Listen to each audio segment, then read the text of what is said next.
Alô, meus amigos programadores WinDev, sejam bem-vindos à aula número 81 do Guia WinDev 2024. Estamos trabalhando com sockets e DLL terceiros. Vamos continuar a exploração da DLL Socket Range, apresentando uma documentação em vídeo e algumas configurações necessárias, com o patrocínio da WX Soluções, representante oficial da PCsoft para o Brasil, e da Pedroso Automação, também com o patrocínio da Conceito Industrial, na pessoa do seu diretor Fabiano Costa, que gentilmente autorizou a publicação destes vídeos para a comunidade WinDev no nosso canal.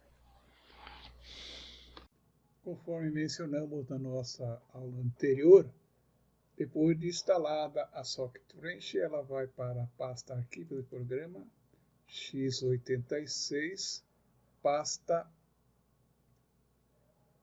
Socket Range 11.0, e aqui eu tenho a pasta bin, e nessa pasta nós temos uma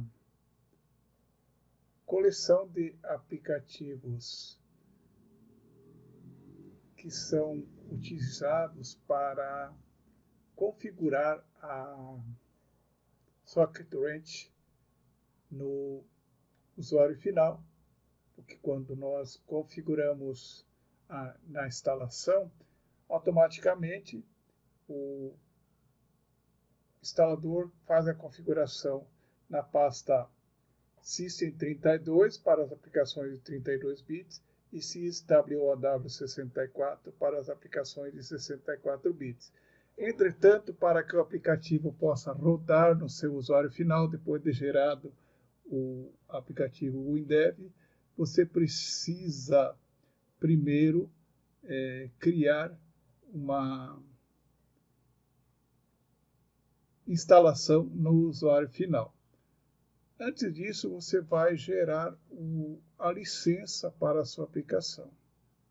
Então, essa licença é feita aqui na sua pasta. Então, aqui tenho aqui os aplicativos para fazer isso. Conforme a documentação, você pode ter uma licença de avaliação por 30 dias. Então, quando você instala a Socket Range sem um número serial, automaticamente ela é criada com a avaliação de 30 dias. Esse produto é totalmente funcional durante esse período de 30 dias, mas ela não pode ser redistribuída para aplicações de terceiros. Depois do período de avaliação, você pode comprar a licença ou remover as Socket Range do seu ambiente se não quiser trabalhar. Muitas diversas linguagens que usam componentes automáticos automaticamente adicionam a licença, como é o caso do Visual Basic. Já outras linguagens, você precisa gerar uma licença através de um programa chamado License Manager ou algo parecido que está no diretório bin. Então vamos ver aqui como que é esse arquivo de licença. No diretório bin, você vai criar a licença. Então tenho esse aplicativo aqui, que é rodado em linha de comando. Tá? E tem esse aqui, que é rodado pela interface do sistema operacional. Então você vai marcar aqui qual que é a versão que você quer, se é a NetAssembly, se é o ActiveX, ou se é a Dynamic Link Library. Aí ele vai mostrar qual que é a DLL, controle, daqui a licença, ó. Você vai clicar em Runtime Key e ele vai gerar um arquivo, uma chave de licença para o seu ambiente de desenvolvimento. Feito isso, ele vai criar uma chave de licença e você vai usar essa chave nas chamadas do seu aplicativo. Então aqui ele criou uma chave de licença, não está completo aqui, mas em linhas gerais é o que ele vai usar. Então essa chave você vai passar como argumento nas chamadas do SocketBranch. Aí com cópia aqui, ó, você copia ela para a área de transferência e pode utilizar esse número nas suas chamadas. Quando você baixa a versão de avaliação, as informações vão para esta pasta, Catalyst, e aqui SocketBranch Freeware Edition. Aqui estão as informações necessárias. Já quando você usa a versão adquirida, ele vai para a pasta SocketBranch e você tem aqui as diversas informações referente à sua cópia da SocketBranch. Há um detalhe interessante sobre o licenciamento da SocketBranch. Se você estiver instalando o SocketBranch com uma licença de avaliação, não poderá redistribuir os componentes para outro sistema. A licença de avaliação só é válida no sistema local para fins de teste pelo usuário que instalou o produto. Se você instalar o SocketBranch com um número de série, e você receberá na fatura do seu produto, na aquisição, ela criará a licença de desenvolvimento necessária para redistribuir os componentes para outros usuários. Não há requisitos adicionais de licenciamento de tempo de execução e os componentes podem ser redistribuídos para quantos usuários finais forem necessários.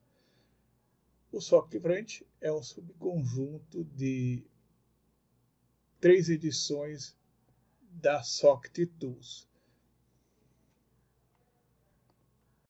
Como eu comentei anteriormente, a SocketTools instala a SocketBranch no Windows System 32 e no Windows Wall 64. Mas para rodar a sua aplicação no usuário final, você precisa baixar 2 arquivos lá no site da SocketBranch, que é o CS-Tools 11 Library para 32 bits e para 64 bits. Basta executar esse aplicativo na máquina do seu cliente, o seu usuário final, que ele vai criar as entradas necessárias no Windows, no sistema operacional de cada um dos seus clientes. Para instalar os pacotes de redistribuição para o usuário final, acesse esse site e pode ler a documentação aqui, mas mais adiante aqui tem o Installer Packages. Então, para simplificar o desenvolvimento, foi criado 2 pacotes MSI, CS-Tools 11 Library x86 para 32 bits e CS-Tools 11 Library 64 para 64 bits. Então, basta executar esse aplicativo que ele fará o download para a sua máquina. Basta executar, então, na pasta Downloads, ele vai criar a livraria necessária na máquina do seu cliente. Como eu já instalei no meu ambiente aqui e no meu cliente, eu não vou executar, mas basta que você execute até o final para que ele coloque as livrarias e a licença no usuário final. É importante destacar que sem a instalação no usuário final. Quando você for rodar o seu aplicativo que usa SecTools, vai receber uma mensagem de que este não é um aplicativo Win32 válido. Então, se aparecer esta mensagem, execute um desses comandos para 32 bits aqui, para 64 bits aqui. Feito isso, a sua aplicação rodará normalmente numa estação de trabalho do seu usuário final. Um outro detalhe interessante com relação às funções da DL de terceiros é com relação ao nome das funções. Então, muitas vezes a documentação da DLL não traz com clareza o nome da função. Como, por exemplo, aqui nós temos a função sendo chamada como inetConnectA. Se você olhar para a documentação, nós temos aqui inetConnect, inetConnectS, inetConnectURI. O que acontece é que na exportação da DLL há uma diferença entre o que foi postado na documentação e o que foi exportado. Para isso, no Clério, nós tínhamos uma aplicação chamada LibMake que permitia ver o conteúdo da DLL. Já no WinDev, nós temos que baixar um aplicativo que você não precisa instalar, simplesmente baixa e executa ele e ele vai te mostrar o conteúdo e o nome de todas as funções da DLL. Eu baixei o aplicativo DLSP-EZ e coloquei aqui na minha área de trabalho. Então aqui eu tenho as funções que podem ser chamadas, as funções do Windows, tipo user32, kernel32 e outros, e o da minha DLL Socket Branch. Então, quando eu clico aqui, ele vai me trazer as funções da DLL Socket Branch. Então, cada vez que você chamar pelo WinDev a função CalDLL32 e passar como argumento o nome da DLL, receber a mensagem de que a função não existe ou não foi encontrada na DLL, acione esse programinha e pega aqui, por exemplo, aqui inetConnectA tem um endereço, tá? Um endereço relativo, o número de ordem da DLL, que você pode chamar pelo número também, o nome do arquivo, onde ela está localizada e se é uma função exportável. Então, aqui estão todas as funções da DLL Socket Branch exportadas, ou seja, aquelas que você pode utilizar no seu aplicativo WinDev. Veja que todas as funções da DLL Socket Branch começam com o prefixo inet. Você pode baixar aqui da página da DLL Sport Viewer, tá? Então basta chamar aqui, ó, na aerosoft.net, e aqui você vai baixar a DLL para que você possa ver as suas funções. Aprendemos nesta aula como configurar a Socket Branch na máquina de desenvolvimento e no seu usuário final. Para quem usa o WinDev, pode montar um instalador usando o WinDev e incluir essa